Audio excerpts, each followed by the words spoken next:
إن الحمد لله نحمده ونستعينه ونستغفره ونعوذ بالله من شرور أنفسنا ومن سيئات أعمالنا من يهده الله فلا مضل له ومن يضلل فلا هادي له أشهد أن لا إله إلا الله وحده لا شريك له وأشهد أن محمدا عبده ورسوله وبعد.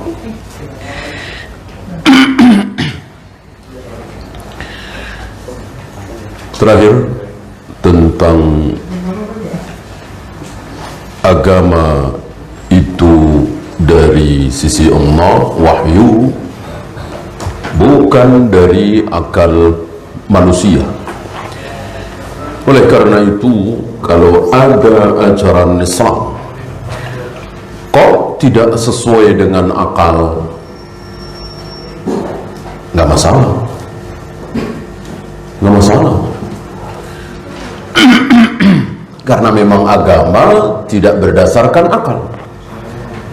Agama berdasarkan wahyu. Dari mulai wudu, tayamum, mandi junub, melempar jumrah, mencium hajar aswad, tawaf, sa'i, semuanya nggak masuk akal. Jauh-jauh ke Mekah, habis puluhan juta, sampai sono suruh melempar jumrah, mencium hajar aswad. Tidak masuk akal, ya kan? Tapi nggak masalah. Karena memang agama, sekali lagi, tidak berdasarkan akal, tapi wahyu.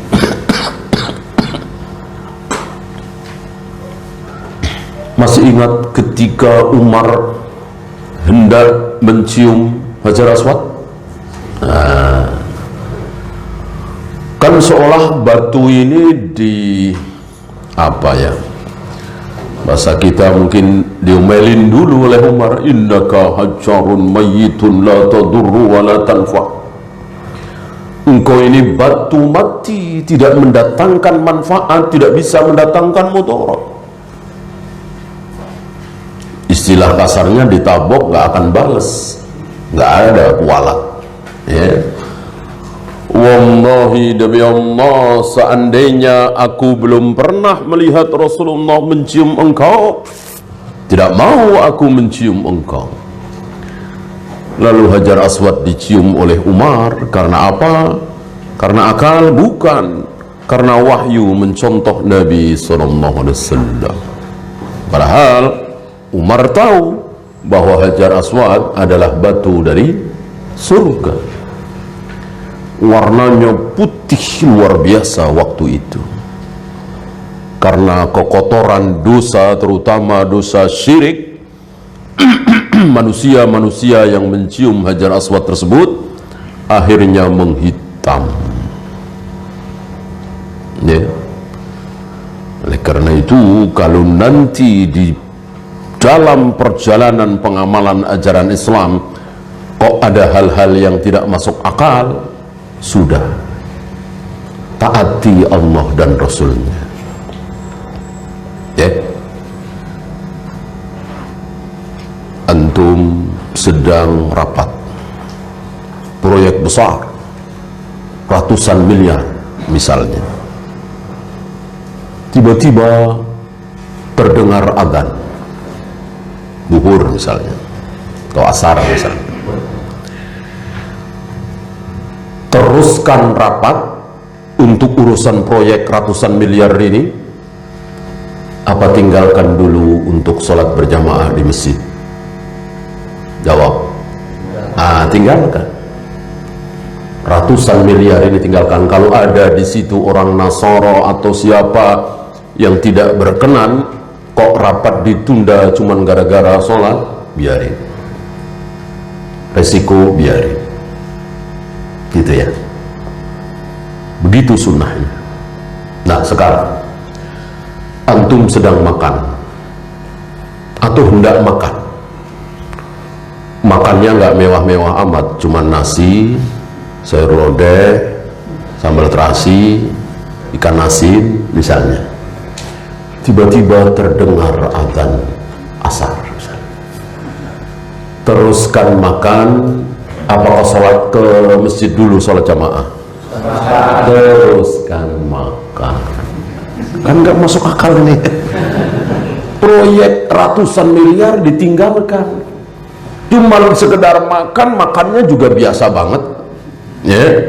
Mending apa, gulai, sate, nasi mandi gitu ya. Ini cuma makan begitu doang. Ngalahin sholat. Kenapa? Karena dalil, karena wahyu mencontoh Nabi SAW. Bahkan baru dihidangkan.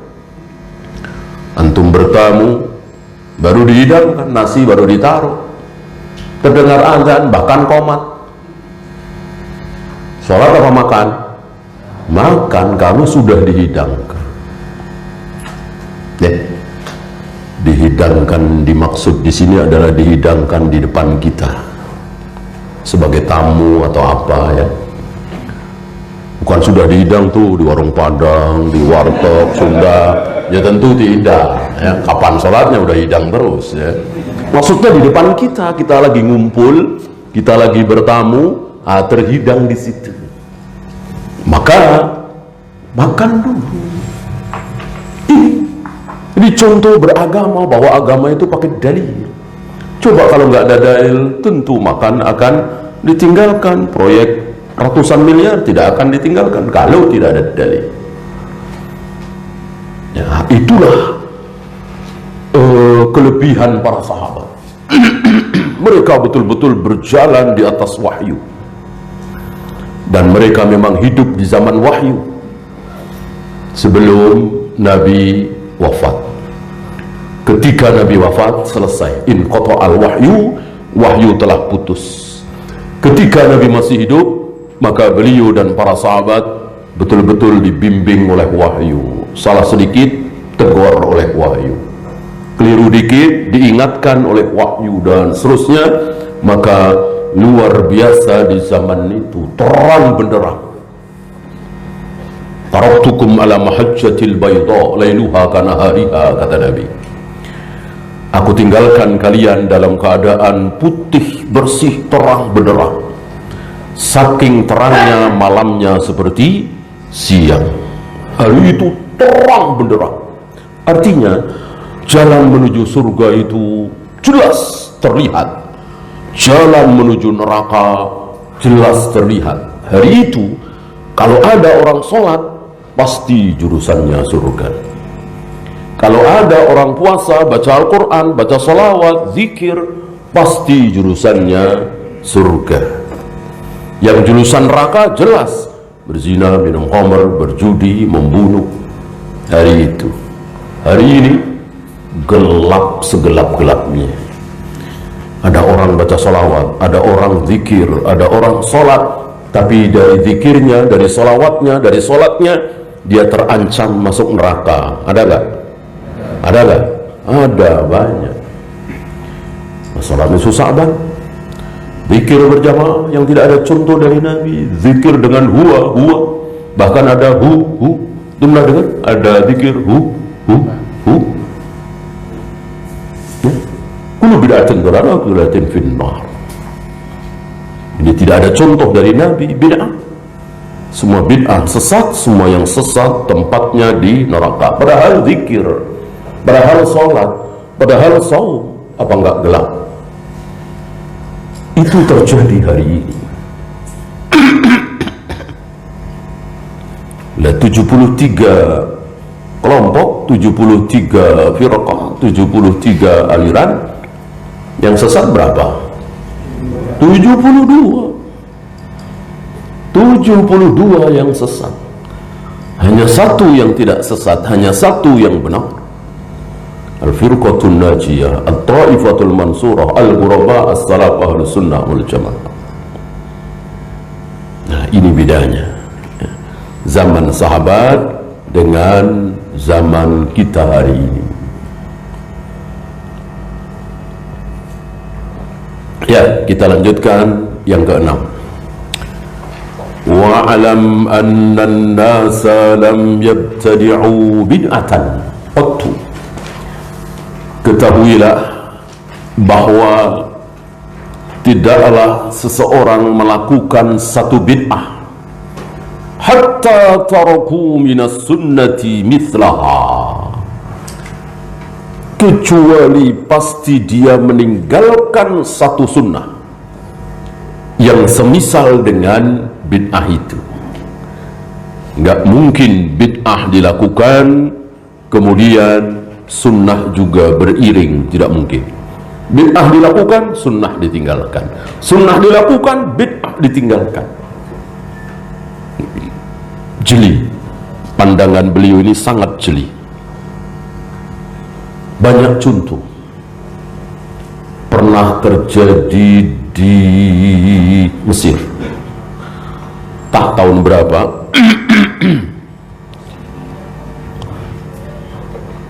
Ada seorang guru sufi.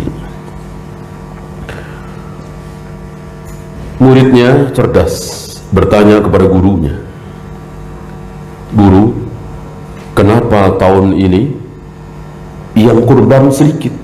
Ini di satu perkampungan ya, di Mesir. Sedikit sekali, tidak seperti tahun-tahun dulu. Ya. Sedikit, mungkin belasan. Gurunya menjawab, barangkali ekonomi sedang tidak bagus, barangkali mereka tidak punya uang. Muridnya ini cerdas. Ya guru, bukankah sebulan yang lalu mereka berbondong-bondong ke kuburan si fulan, ke kuburan Syekh fulan? Ngapain? Motong sapi, motong kerbau, motong kambing ratusan. Ya, sebulan yang lalu, baru sebulan yang lalu. Ya. Bid'ah mereka bela-belain sampai ratusan ekor. Ini yang sunnah luar biasa. Sampai Abu Hurairah mengatakan, "Fala taqrabanna musallana hadha." Sebagian mengatakan bahwa ini Rasul yang mengatakan. Yang benar ini mauquf sampai Abu Hurairah. Barang siapa yang mampu berkurban tapi dia tidak berkurban, jangan dekati tempat solat kami. Sering kita mendengar bahwa ini sabda Nabi. Yang benar ini mauquf, berhenti sampai Abu Hurairah. Antum tahu hadis mauquf ya kan? Hadis yang sanadnya tidak sampai kepada Nabi, hanya sampai kepada seorang sahabat. Berarti Abu Hurairah menganggap kurban ini sesuatu yang luar biasa, ditinggalkan oleh kaum muslimin di Mesir, di kampung itu. Tetapi yang tidak ada sunnahnya, yang jelas-jelas bid'ah, bahkan syirik kan, menyembelih di kuburan, sama dengan sholat di kuburan, iktikaf di kuburan, ada sebagian tawaf di kuburan dilakukan oleh saudara-saudara kita kaum muslimin. Persis seperti ucapan beliau, sunnah ditinggalkan, bid'ah dilakukan, bid'ah dilakukan, sunnah ditinggalkan. Saya punya kisah lucu, barangkali antum pernah merasakannya. Saya biasa sholat di masjid itu, sholat isya, lewat mampir sholat situ. Malam itu nggak ada orang, yang lain sudah pada azan, ini nggak ada orang. Biasanya ramai, ya adalah dua sab setengah, ini nggak ada orang. Ya, malam Jumat waktu itu, ya malam Jumat. Lah ada anak kecil di situ, mungkin kelas 3 atau kelas 4 SD. Saya tanya, "Dik, orang-orang kemana? Kok biasanya rame, ini sepi?" Antum bisa nebak jawabannya ya. tahlilan. Ya, si anak ini dengan polosnya dan tidak merasa salah dan nggak malu-malu, dikira dia memang tahlilan lebih baik daripada berjamaah sholat isya. Inna lillahi wa inna ilaihi raji'un. Begitulah, ini kebenaran sabda beliau, kebenaran ucapan beliau, bahwa satu bid'ah dilakukan, satu sunnah ditinggalkan. Ya. Maka jangan memberi celah walaupun sedikit terhadap perbuatan bid'ah. Fahdhar al-muhdatsati minal umur, kata beliau, hati-hatilah yang muhdatsat. Ini dalam bentuk jamak muhdatsat. Hal-hal yang diada-adakan, hal-hal yang baru yang tidak ada contoh dari Nabi sallallahu alaihi wasallam.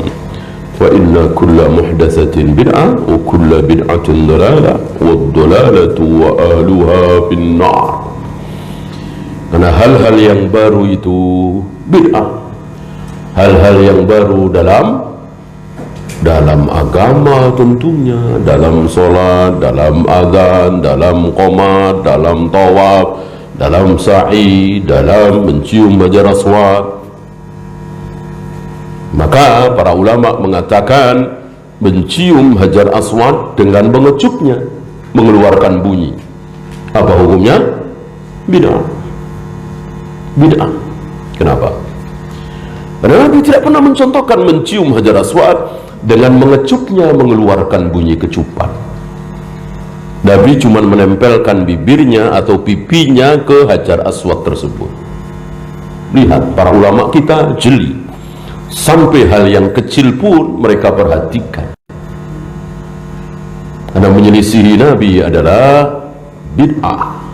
Sekali lagi dalam hal ibadah mahdhah, melempar jumroh, mencium hajar aswad, salat, puasa, zikir, tayamum, wudu, bukan hal dalam hal baju, bukan dalam hal kendaraan, bukan dalam hal pengeras suara, bukan dalam masalah naik haji pakai pesawat, naik kapal laut. Tidak pernah ada contoh dari Nabi. Itu urusan dunia. Nah, banyak saudara-saudara kita ini tidak paham. Dikit-dikit bid'ah, dikit-dikit bid'ah. Padahal bukan dikit-dikit, banyak bid'ah itu, bukan dikit ya.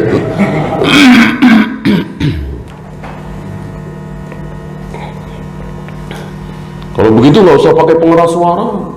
Katanya kalau nggak pernah dicontohkan oleh Nabi bid'ah. Kalau begitu naik unta saja pergi haji. Nggak paham dia.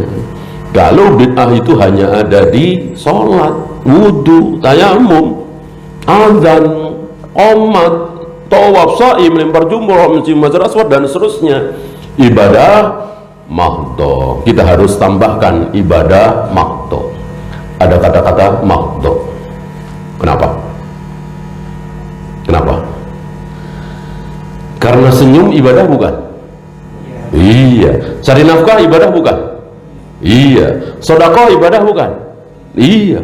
Kalau begitu harus nonton Nabi dong. Ya. Senyum antum tidak sama dengan senyum Nabi. Nanti bid'ah senyuman. Katanya ibadah. Cari nafkah kita bid'ah. Katanya cari nafkah ibadah. Kan Nabi tidak pernah cari nafkah, mencontohkan cari nafkah dengan jualan online misalnya, kerja di pabrik misalnya. Bid'ah dong. Nah, maka perlu ditambah ibadah mahdhah. Para ulama faham ini, bahwa ibadah dibagi dua, ada yang mahdhah, ada yang ghairu mahdhah. Untuk ghairu mahdhah bebas, nggak nyontoh Nabi nggak apa-apa, dan tetap itu ibadah berpahala. Nabi pernah mencontohkan sedekah pulsa. Pernah nggak Nabi sedekah pulsa? Enggak ada. Antum sedekah pulsa sama ibu antum, sama adik antum, Berpahala nggak? Insya Allah berpahala. Apa kita bilang sedekah bid'ah ini? Sedekah bukan ibadah mahdhah.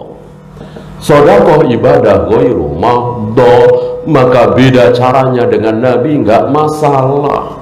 Begitu juga cari nafkah, apalagi menikah, ya, mau di rumah, mau di gedung, mau di masjid, resepsinya gitu ya, dan seterusnya dan seterusnya.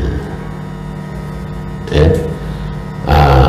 Barangkali timbul pertanyaan, gimana cara bedainnya ya? Mana yang mahdhah, mana yang ghairu mahdhah, gimana cara bedainnya ya? Cara bedainnya ada tiga. Cara membedakan mana yang mahdhah, mana yang ghairu mahdhah, cara membedakannya ada tiga. Yang pertama,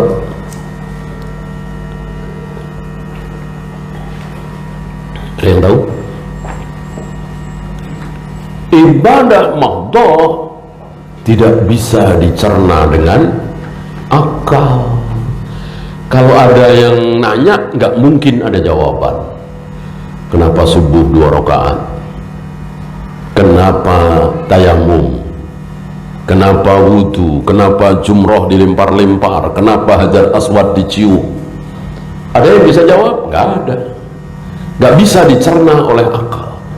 Itulah ibadah mahdhah. Beda dengan ghairu mahdhah. Kenapa nikah? Kenapa sedekah? Kenapa fulan kasih sedekah sedangkan si itu tidak? Kenapa cari nafkah? Kenapa cari nafkahnya antum dagang bukan tani misalnya? Bisa jawab nggak? Bisa. Bisa. Ya, saya milih dagang karena ini ramai dan insyaallah pagi belanja, siang laku, sudah jadi duit, dapat untung. Kalau bertani kan lama, bisa jawab kan? Sementara si fulan enggak, kalau saya milih tani karena tani begini-begini. Masing-masing punya jawaban. Itulah ghairu mahdhah, bisa dicerna. Adapun mahdhah tidak bisa dicerna. Udah sami'na wa ata'na saja. Apa kata Nabi begitu, ya begitu. Jangan ditambah.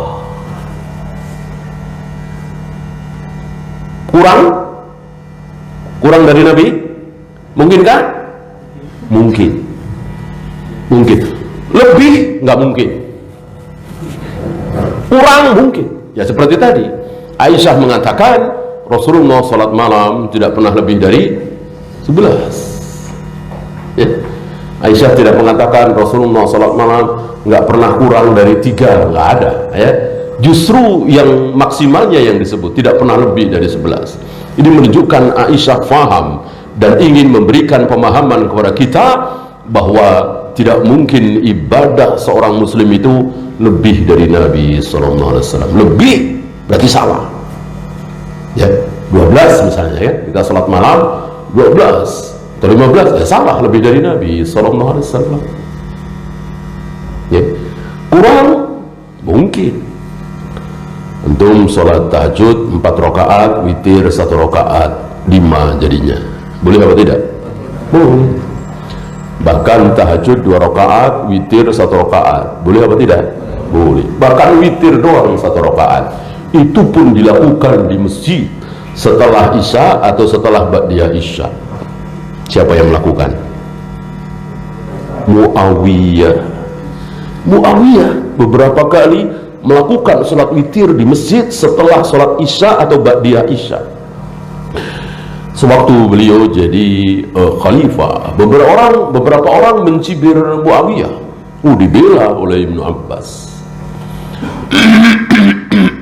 Ibnu Abbas membela Muawiyah dengan mengatakan itu bukti bahwa dia faqih, dia faham dalam agama.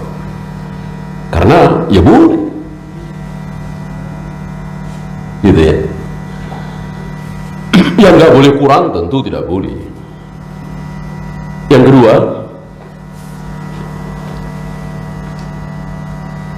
ibadah mahdhah hanya dilakukan oleh siapa? Oleh kaum muslimin. Non muslim nggak ada yang ibadah mahdoh. Nah, dengan orang Hindu melempar jumrah, orang Buddha tawaf, orang Kristen sholat, ya nggak ada. Wudu, mandi junub, segala macam tidak ada yang melakukan kecuali kaum muslimin. Adapun nikah, sodako, nolong orang, birrul walidain, berbakti kepada orang tua, ibunya, ini dilakukan oleh muslim dan non muslim. Ya, itu cara kedua.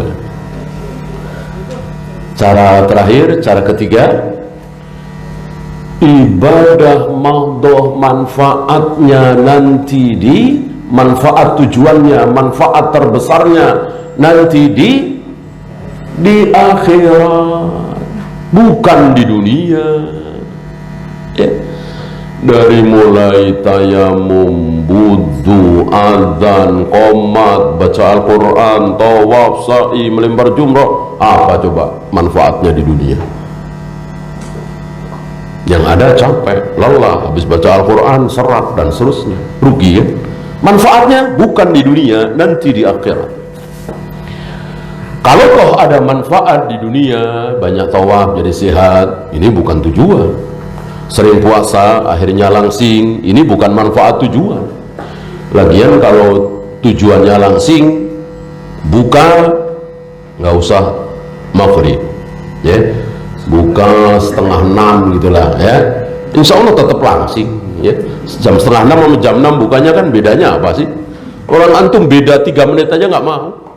Ini menunjukkan bahwa tujuan utamanya bukan langsing, pahala insya Allah, dan itu nanti di akhirat, bukan di dunia.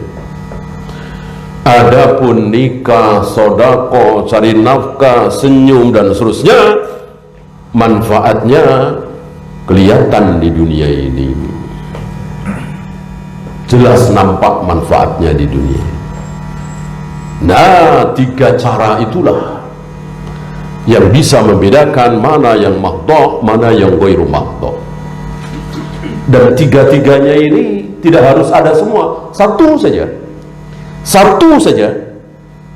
ada satu saja, maka itu masuk dalam kategori ibadah mahdoh, maka jangan dilakukan kalau tidak ada contoh dari Nabi Sallallahu Alaihi Wasallam. Kalau ada contoh dari Nabi Sallallahu Alaihi Wasallam, kita lakukan sami'na wa ata'na. Kalau tidak ada, jangan. Ya. Walaupun dilakukan oleh kaum muslimin, walaupun mungkin ada manfaatnya, tapi akal nggak bisa cerna. Mahdoh apa ghairu mahdoh? Mahdoh. Walaupun satu saja, jadi nggak harus tiga-tiganya. Nggak harus tiga-tiganya, satu saja sudah cukup. Jam 12 malam, rame-rame di jalanan, niup trompet. Kira-kira bisa dicerna dengan akal sehat apa tidak? Ya, akal bisa jawab nggak? Jam 12 malam, ya, ngumpul di jalanan rame-rame sambil niup trompet. Akal siapa coba yang bisa menjawab? Coba profesor doktor mana yang bisa menjawab pertanyaan saya ini, ya? Masuk akal nggak ini? Itu masuk dalam kategori mahdoh. Maka nunggu ada contoh dari Nabi apa tidak. Kalau ada contoh dari Nabi, malam tahun baru niup trompet jam 12 malam, bolehlah sami'na wa ata'na, ya kan? Kalau nggak ada, jangan. Niup trompet jam 12 malam itu nggak ada bedanya dengan melempar jumroh, mencium hajar aswad. Apa? Sama-sama akal nggak bisa cerna, nggak bisa jawab kan? Kenapa niup trompet? Kenapa trompet? Kenapa nggak yang lain? Nggak ada yang bisa jawab. Sama dengan jumroh dilempar, hajar aswad dicium, sama. Tapi yang ini contoh dari Nabi Sallallahu Alaihi Wasallam, manusia termulia, manusia terbaik, yang pertama kali melakukan, tentu kita sami'na wa ata'na. Di umat ini beliaulah yang mencontohkan pertama kali. Sebelum beliau tentu ada, ya, Kita umat beliau mencontoh beliau, manusia yang dijamin benar, dijamin ampun, dijamin surga. Lah kalau niup trompet malam tahun baru, siapa yang nyontohin? Kan Yahudi, Nasrani. Ya, si fulan umurnya 15 tahun, lahir tanggal 10 Desember misalnya, maka di 10 Desember itu dia nyalain lilin 15, karena umurnya 15, lilinnya 15 dinyalain. Udah nyala, ditiup lagi. Ya, kurang kerjaan deh. Udah nyala, ditiup lagi. Mestinya biarin nyala ya. Emang kayak orang rokok, udah diisep, keluarin lagi, ya kan? Isep, keluarin lagi. Kok isep aja terus mestinya ya? Ini nggak masuk akal ya. Udah dinyalain, ditiup lagi. Kenapa 15? Karena dia umurnya 15. Ini apa hubungannya? Pakai nyanyi apa itu? BBC 7, ya kan? Akal bisa cerna apa? Tentu nggak bisa cerna. Kalau Nabi mencontohkan seperti itu, sami'na wa ata'na. Kalau tidak, stop. Karena ini mempunyai sifat ibadah mahdhah. Untuk melakukan ibadah mahdhah harus menunggu ada contoh dari Nabi apa tidak. Kalau tidak, jangan. Ya. Karena hukum asal ibadah mahdhah apa? Litta'rif. Al-aslu fil ibadati litta'rif. Hukum asal dari sebuah ibadah adalah haram, tidak boleh, jangan dilakukan.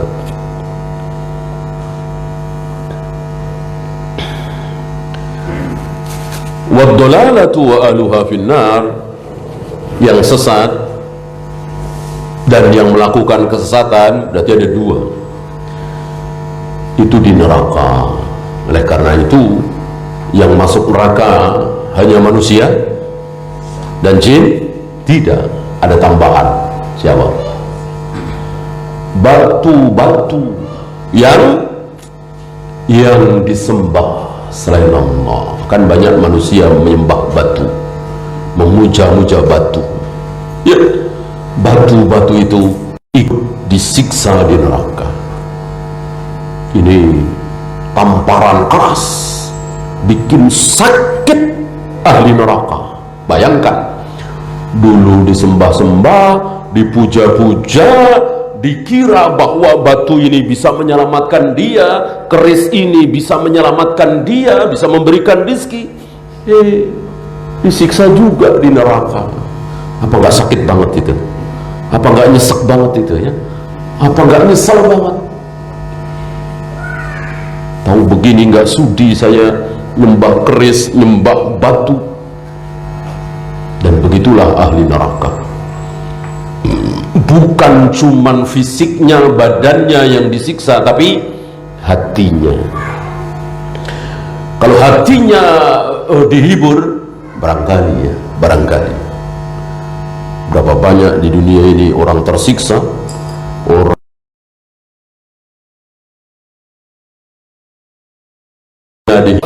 kepada hamba-hambanya yang taat, kepada hamba-hambanya yang bertauhid, kepada hamba-hambanya yang saleh. Ya, penduduk neraka sebaliknya, bukan cuma fisiknya yang disiksa, tapi berikut hatinya. Lihat, ada tokoh yang disanjung-sanjung, dipuja-puja, disembah-sembah, masuk neraka juga, dan saling caci maki di sini. Waktu di dunia disembah-sembah, sami'na wa ata'na, membela. Nggak mungkin beliau salah, beliau kiai besar, beliau kiai haji, nggak mungkin begini, dibela habis-habisan. Begitu masuk neraka, sama-sama masuk neraka, saling caci maki. Ya. Begitu juga abang dengan adik, suami dengan istri, orang tua dengan anak. Kalau ketemu di neraka, ngapain? Caci maki. Ya. Ini gara-gara kamu saya jadi minum khamr, gara-gara kamu saya juga melakukan bid'ah, gara-gara kamu jadi syirik. Caci maki, saling menyalahkan. Nggak ada sekeluarga masuk neraka terus rangkulan. Udah kita ngumpul, ya kan? Mangan orang mangan ngumpul, misalnya. Yang penting kita bareng, udah disiksa nggak apa-apa. Nggak ada begitu. Cacian, makian, hujatan. Beda dengan surga. Surga sebaliknya, musuh. Ya. Bahkan saling membunuh waktu di dunia, saling gebrak meja, saling menyalahkan. Ketemu di surga, caci maki apa rangkulan? Rangkulan, saling memaafkan. Ya. Kalau antum tahu kisah tahziran Muhammad bin Yahya kepada Imam Bukhari, ini luar biasa. Luar biasa. Imam Bukhari dibikin kecil, dibikin bangkrut istilahnya, ya, oleh Muhammad bin Yahya karena salah berita. Muhammad bin Yahya menganggap bahwa Imam Bukhari pernah mengatakan lafaz-lafaz Al-Quran ini makhluk, gitu. Padahal bukan itu yang dimaksud oleh Imam Bukhari. Intinya Muhammad bin Yahya mentahdir Imam Bukhari. Barang siapa yang masih duduk di majlisnya Bukhari, aku haramkan duduk di majlisku ini. Langsung sepi majlisnya Imam Bukhari, karena Muhammad bin Yahya jauh lebih senior hari itu, ya. Tentu hari itu nggak tahu Imam Bukhari di kemudian hari akan menjadi seperti ini, namanya disebut-sebut oleh hampir seluruh kaum muslimin sedunia, ya. Secara keilmuan Muhammad bin Yahya mengakui, bahkan Muhammad bin Yahya itu pernah bercerita, aku pernah bertanya tentang rijalul hadis, sanad hadis, perawi-perawi hadis yang jumlahnya ribuan itu kepada Bukhari, dan Bukhari menjawab seolah-olah Bukhari sedang melafazkan surat Al-Ikhlas, Qul huwallahu ahad, Allahu samad, lam yalid walam yulad. Apa? Di luar kepala, mana ada Qul huwallahu ahad nggak hafal. Ya, insyaallah seluruh kaum muslimin Qul huwallahu ahad hafal. Nah, aku pernah bertanya kepada Bukhari tentang rijalul hadis, sanad hadis, rawi-rawi hadis yang jumlahnya ribuan itu. Dijawab oleh Bukhari, apa istilahnya, apal cepal, di luar kepala, nggak ada salah sedikit pun. Luar biasa daya hafal beliau, kecerdasan beliau. Tapi karena salah jawaban ini, akhirnya beliau mentahdir Imam Bukhari, ya. Dan hari itu tidak ada yang bangkit dari majelisnya Muhammad bin Yahya ketika Muhammad bin Yahya mengatakan kalimat tadi, siapa yang masih duduk di majelisnya Bukhari jangan duduk di majelisku. Maka semuanya diam di situ kecuali Imam Muslim, ya. Imam Muslim, murid besar dari Imam Bukhari, langsung ngemasin barang-barangnya dan pergi. Beliau lebih memilih Imam Bukhari, ya. Dan seterusnya nggak lama dari itu Imam Bukhari meninggal di malam 1 Syawal, ya. Nah, ini kan pertentangan yang luar biasa, dan insya Allah, ya, kita tidak boleh memastikan dua-duanya masuk surga. Seandainya mereka bertemu di surga, akan meneruskan tahdirannya apa berpelukan? Berpelukan. Ya. Bahkan yang nyata adalah sabda Nabi alaihi salatu wassalam, yadhaqullahu ila rajulain. Allah tertawa melihat dua orang berbunuh-bunuhan. Yataqatalu ahaduhumal akhar, satu sama lain saling membunuh. Ternyata akhirnya dua-duanya masuk surga. Bagaimana ketika masuk surga meneruskan bunuh-bunuhan? Tentu tidak. Mereka akan berangkulan. Itulah surga. Bahkan sebelum masuk surga, antum tahu, setelah hisab, mizan dan mahsyar, kemudian melewati sirat. Setelah melewati sirat, maka sebentar lagi masuk surga.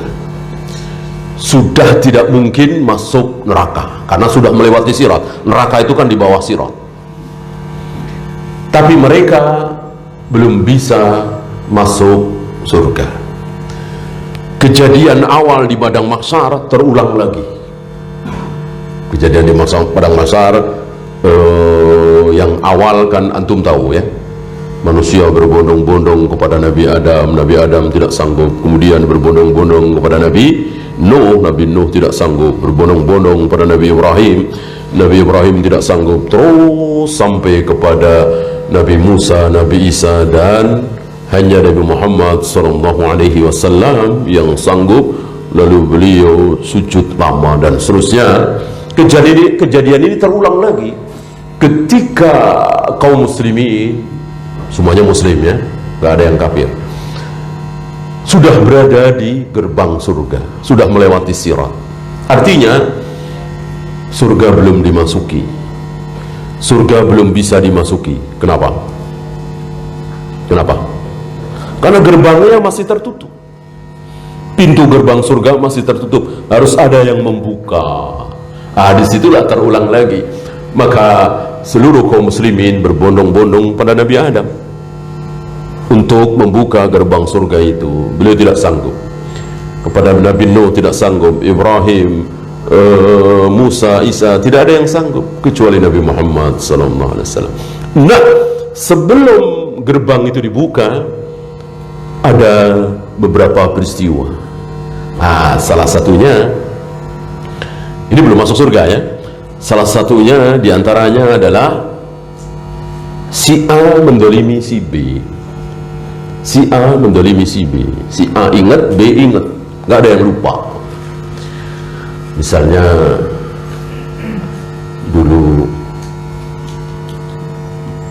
antum pernah nginjek kaki saya kan, waktu di kereta itu atau di bus itu ya. Oh ya, saya ingat. Langsung, ya sudah, saya maafkan. Dulu engkau pernah memukul saya kan? Oh ya udah, saya maafkan. Maafkan. Ini belum masuk surga, tapi sudah selamat dari neraka, sudah melewati sirat. Gimana setelah surga? Itulah surga. Jadi kenikmatannya bukan hanya makanan, minuman, bidadari dan seterusnya, tapi kenikmatan hati, kenikmatan ilmiah, dan semakin lama semakin bertambah, ditambah lagi, dan puncaknya melihat wajah Allah. Wujuhu yawma idzin nadhirah ila rabbiha nadhirah. Ahlu sunnah meyakini ayat ini apa adanya, beda dengan Mu'tazilah, beda dengan Jahmiyah dan lain-lain. Neraka sebaliknya, semakin sengsara, ya. Di hari di mana mereka masuk neraka, mereka berharap mudah-mudahan satu saat Allah akan mengampuni. Mudah-mudahan satu saat akan diangkat dari neraka. Karena yang diangkat dari neraka ada apa tidak? Ada hampir tiap hari Allah mengampuni, mengangkat ahli neraka, dimasukkan ke dalam surga. Berarti ahli neraka ini semuanya punya harapan. Ya, hari ini mudah-mudahan besok gitu, mudah-mudahan lusa ada harapan, sampai kepada manusia terakhir. Allah mengatakan, inilah manusia terakhir yang aku angkat dari neraka. Setelah ini tidak ada lagi. Menangis penduduk neraka putus asa. Udah nggak ada harapan lagi. Kemarin-kemarin masih mending ada harapan, walaupun sama-sama disiksa. Tinggallah mereka menangis, mencerit. Tapi mending masih bisa menangis.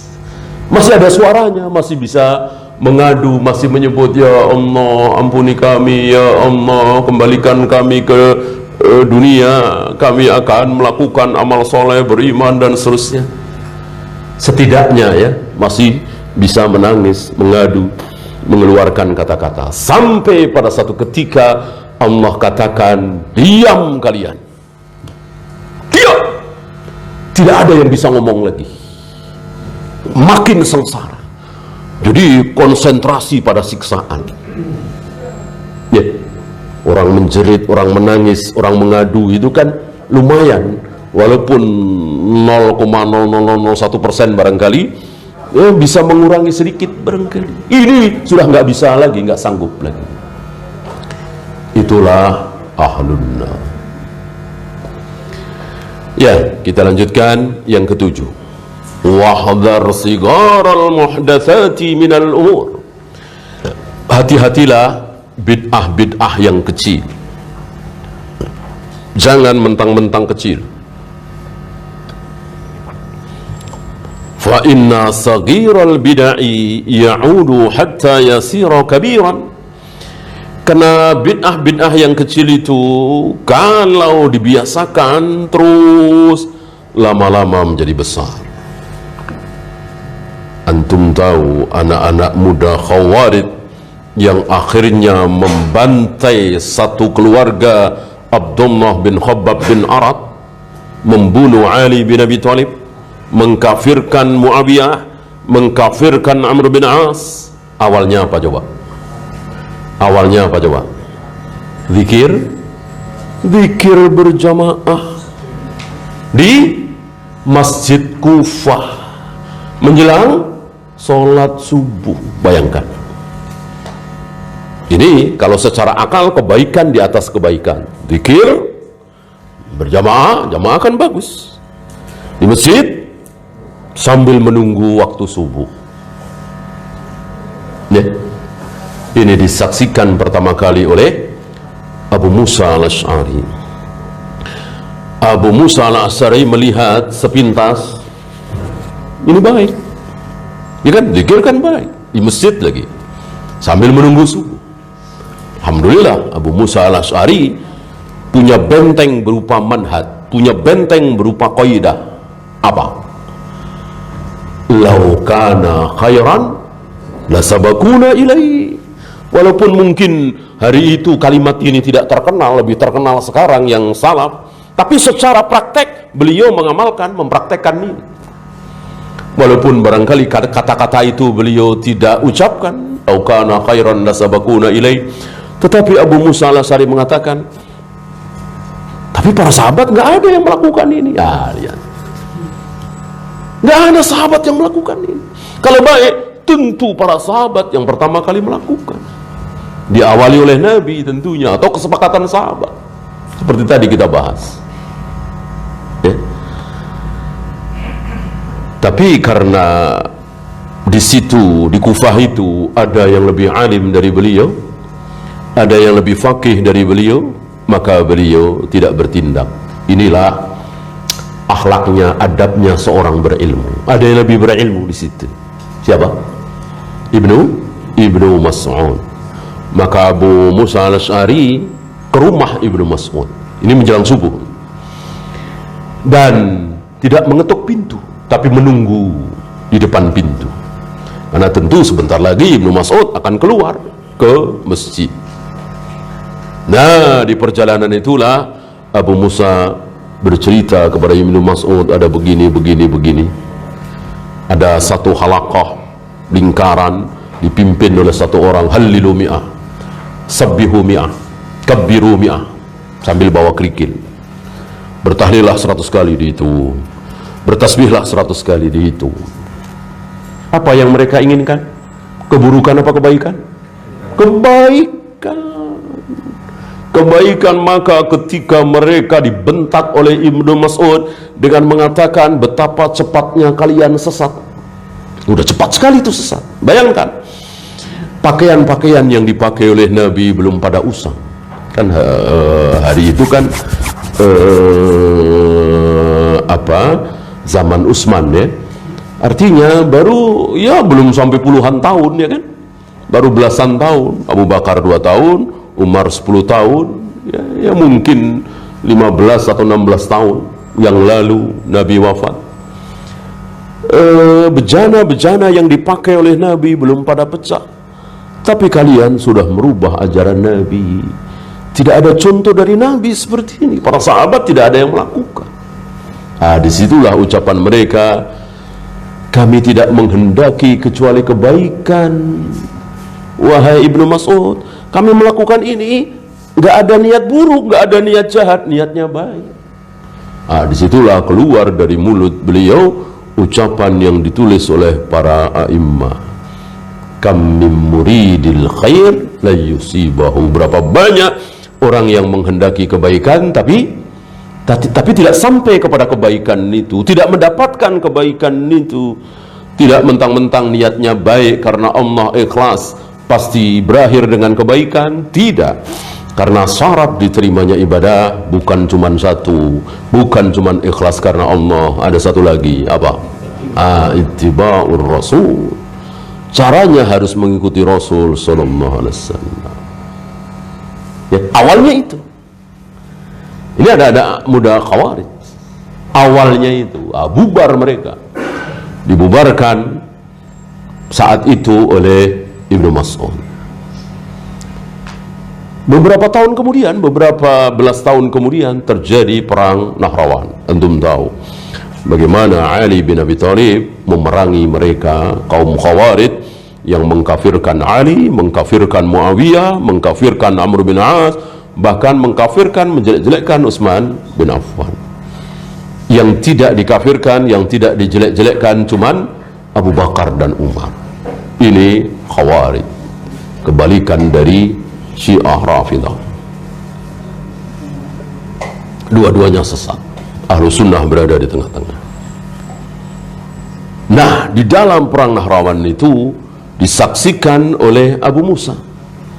Ya, Abu Musa mengatakan, wallahi demi Allah, aku lihat wajah-wajah mayat-mayat yang bergelimpangan di perang itu, yang dibantai oleh Ali bin Abi Thalib. Itu wajah anak-anak muda yang zikir berjamaah menjelang sholat subuh itu. Lihat, awalnya cuma zikir berjamaah, kemudian bid'ah ini terus dipelihara oleh mereka, dilakukan. Mereka bukannya taubat, terus akhirnya mengkafirkan para sahabat. Bukan sekadar mengkafirkan, membunuh. Siapa yang membunuh Utsman? Siapa yang membunuh Ali bin Abi Thalib? Kalau bukan mereka, kaum Khawarij. Ya. Dan kita sedang saksikan hari ini. Ya. Ketika 5 tahun terakhir ini, 6 tahun terakhir ini, bom bunuh diri di mana-mana. Itu 20 tahun sebelumnya, 20 tahun sebelumnya Syekh Ali Hasan telah mentahdzir mereka, anak-anak muda yang membahas tentang pengkafiran sesama muslim. Ini sudah dibahas oleh beliau Syekh Ali Hasan, murid terbaik dari Syekh Albani. Bagaimana mereka mudah sekali mengkafirkan sesama muslim, terutama penguasa. Kita ini di mata mereka kafir, penguasa lebih kafir lagi. Target mereka penguasa. Inilah Khawarij. 20 tahun kemudian terjadilah mereka membunuh-bunuhi sesama muslim, dan yang banyak mati itu sesama muslim. Maka ada ucapan para ulama, yaqtuluna ahlal islam wa yatrukuna ubadal awthan. Mereka membunuh-bunuh kaum muslimin dan mereka biarkan para penyembah berhala. Jadi objek pembahasan mereka itu siapa? Kita kaum muslimin. Orang kafir tidak diganggu gugat oleh mereka. Inilah Khawarij, berawal dari bid'ah kecil. Ya. Wa kadzalika kullu bid'atin uhditsat fi hadhihi al-ummah. Dan begitulah bid'ah-bid'ah yang terjadi di umat ini, kana awwaluha saghiran, awalnya kecil, sepele, yusbihul haqqa, mirip-mirip hak, ya, hampir-hampir menyamai dengan alat, ya, sholat, zikir, sholawat, kan hak gitu. Faghtarra bidzalika man dakhala fiha, maka tertipulah orang-orang dan masuk ke dalamnya. Thumma lam yastati al-khuruja minha, lalu dia tidak sanggup keluar. Antum kenal Imam Ghazali? Kenal ya? Luar biasa beliau ini, kecerdasannya luar biasa. Tapi sayang, beliau belajar ilmu filsafat. Beliau belajar ilmu filsafat, dan setelah itu beliau sadar bahwa ilmu filsafat ini nggak ada gunanya, racun, melelahkan, bikin capek. Beliau sadar, maka beliau mulailah belajar hadis. Maka sewaktu beliau meninggal, itu ada Sahih Bukhari di pelukan beliau. Kemarin-kemarin nggak pernah. Yang dibaca ya kitab-kitab filsafat. Kitab-kitab filsafat itu nggak suka dengan hadis-hadis itu, karena ilmu filsafat, ahlul kalam itu justru kerjaannya apa? Ngeledek ahli hadis. Ngeledek ahli hadis. Itu pengakuan Imam Ahmad. Imam Ahmad mengatakan sebelum Imam Syafi'i datang ke Baghdad, kami para pelajar hadis ini diledek oleh ahlul kalam. Ya, antum insya Allah pernah dengar ledekan mereka kepada hadis-hadis Nabi. Ya, masuk Rasulullah naik turun, sampai kan Rasulullah naik turun, ya. Naik turun, ketemu dengan Nabi Musa, naik lagi dari 50 ke 40, 40 30 sampai 5, diledek hadis ini. Apalagi Nabi Musa menampar pipinya malaikat maut, mencelat matanya, itu ada di Bukhari, diledek oleh mereka. Termasuk Allah turun ke langit, diledek. Pokoknya peristiwa-peristiwa yang gak masuk akal diledek oleh mereka ahlul kalam. Ya. Nah, Al-Ghazali ini akhirnya sadar, dan beliau mengakui kesesatan ilmu filsafat. Oleh karena itu beliau menulis satu kitab, Tahafutul Falasifah, kesesatan para filsafat. Berarti beliau mengakui bahwa filsafat itu sesat, ya. Tapi murid besarnya Abu Bakar Ibnul Arabi, bukan Ibnu Arabi ya, Abu Bakar Ibnul Arabi, yang mempunyai kitab besar tentang Al-Quran, mengatakan guru kami Al-Ghazali ingin keluar dari ilmu filsafat, tapi tidak sanggup. Tidak sanggup, ya, tidak sanggup.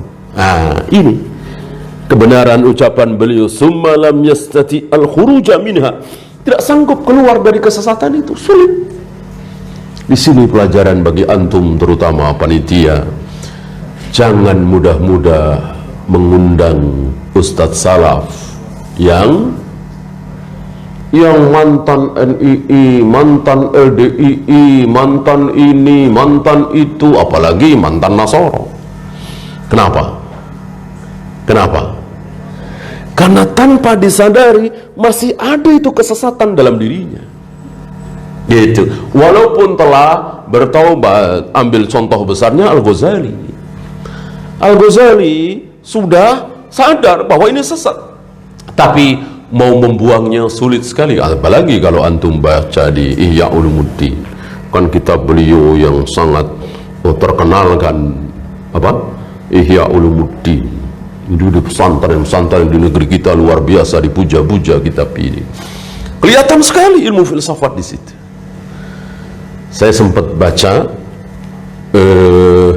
tentang ulasan beliau, tafakur, menangis karena Allah. Ini bagus. Kurang lebih beliau mengatakan, seandainya membaca Al-Fatihah tidak menangis, karena memang Al-Fatihah ya itu-itu saja dan dibaca setiap hari, maka kurang apa ya istilah beliau dalam kalimatnya itu, ya itu-itu saja ya. Nah, sementara dia membaca syair seorang ulama yang dengan syair itu bikin dia menangis, takut kepada Allah, maka detik itu membaca syair itu lebih baik daripada membaca Al-Fatihah. Batil nggak kira-kira? Batil. Karena filsafat begini, melihat hasilnya, tidak melihat dalil mana ada. Al-Fatihah disejajarkan dengan syair, walaupun syair itu bikin orang menangis, takut neraka, takut siksa kubur, tetap firman Allah tidak bisa dikalahkan. Ya, satu huruf 10 kebajikan. Syair mana ada seperti itu ya. Ini contoh di mana kesesatan kalau sudah masuk sulit keluar. Beda dengan syahwat, mudah. Syahwat insya Allah mudah.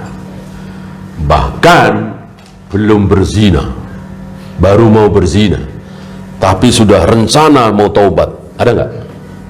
Ada nggak? Ada insya Allah ya. Nah, sekali ini aja, habis ini taubat dah. Ada kan?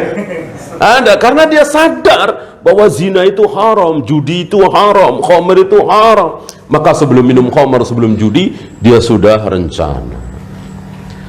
Adapun syubhat tidak. Orang nggak merasa salah ya. Wa'adhamat wa sarat dinan yudanu biha, akhirnya membesar dan menjadi agama, seolah menjadi agama. Faqala fas-siratal mustaqima, maka akhirnya dia menyelisihi sirat al-mustaqim, jalan yang lurus. Fakharaja minal Islam, akhirnya keluar dari Islam. Waliyadu billah. Ya, kita sampai 7 dulu ya. InsyaAllah kita lanjutkan nanti habis maghrib. Ada pertanyaan? Silakan.